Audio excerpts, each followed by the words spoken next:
Dans cette vidéo, nous allons corriger un exercice sur les transformations en chimie organique. La première question demande d'identifier les groupes caractéristiques de la molécule de benzaldéhyde et du cinnamaldéhyde. Donc ici dans le benzaldéhyde, on a le groupement caractéristique carbonyle. Un groupement caractéristique de la fonction aldéhyde. Nous avons également, grâce au nom en al, ça signale que nous avons ici un aldéhyde. Et donc, on aura également un groupe caractéristique. Ce sera le groupe carbonyle. Nous avons également dans le cinnamaldéhyde N, qui signifie que nous avons ici, cela signifie ici que nous avons un alcène, et donc le groupe caractéristique C d'où liaison C. Dans cette deuxième question, on nous demande d'écrire la formule semi-développée du cinnamaldéhyde. Le nom exact du cinnamaldéhyde est le E3-phénylprop-2-énal. Donc déjà, prop signifie qu'on a 3 carbones. Ensuite, al signifie qu'on a bien un aldéhyde. Un aldéhyde étant toujours terminal, je l'écris au bout de la chaîne carbone. Le 2 signifie ici que la liaison double carbone-carbone est portée par le deuxième carbone. Premier carbone, deuxième carbone. Liaison double ici. Ensuite, nous avons ici 3, nous avons un groupement phényl. Phényl ici.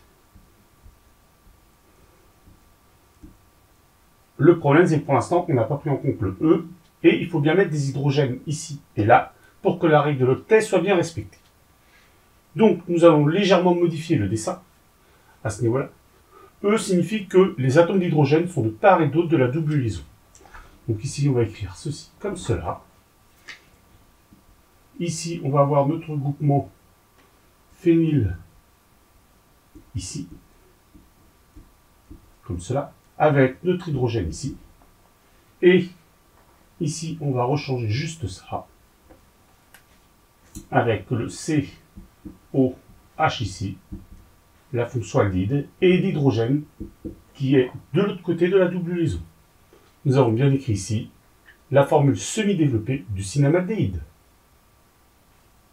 Dans la question C, on nous demande si cette molécule de cinnamaldéhyde possède un diastéréisomère. Effectivement, ici nous avons le E. Effectivement, le cinnamaldéhyde peut avoir un autre diastéréisomère, le Z. De la manière suivante.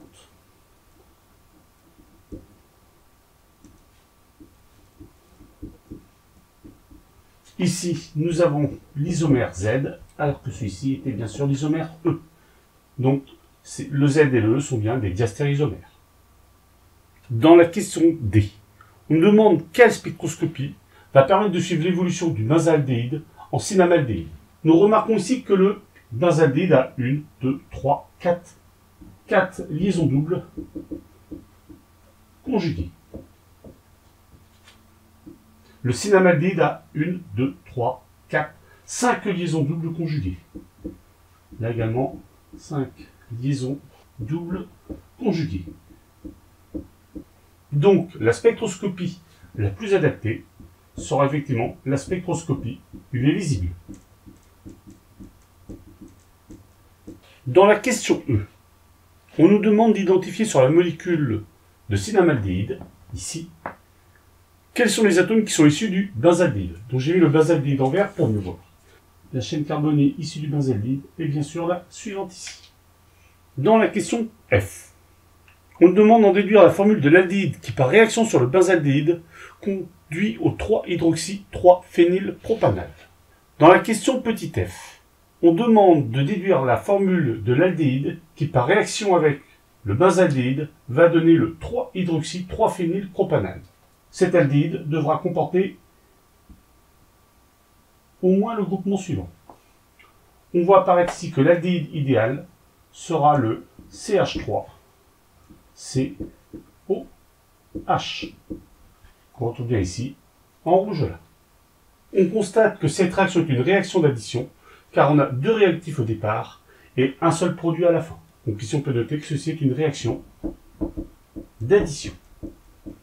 Dans la question G, on nous demande de donner l'équation de la réaction qui permet de passer du 3-hydroxy-3-phénylpropanal au E3-phénylprop-2-énal. On va d'abord trouver la formule brute de chacun du réactif et du produit.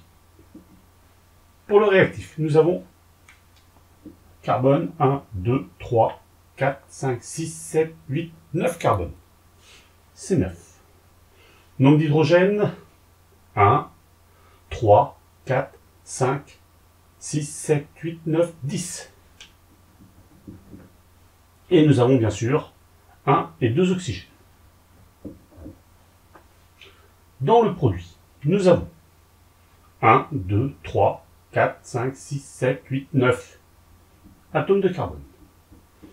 Le nombre d'atomes d'hydrogène, 1, 2, 3, 4, 5, 6, 7, 8. Et nous avons un seul oxygène. Nous voyons que lorsque nous passons du réactif au produit, il manque 2 atomes d'hydrogène et 1 atome d'oxygène. La molécule qui contient 2 atomes d'hydrogène et 1 atome d'oxygène est la molécule d'eau. La réaction est à. Cette réaction est maintenant équilibrée. Petit h nous demande de trouver la nature de cette réaction.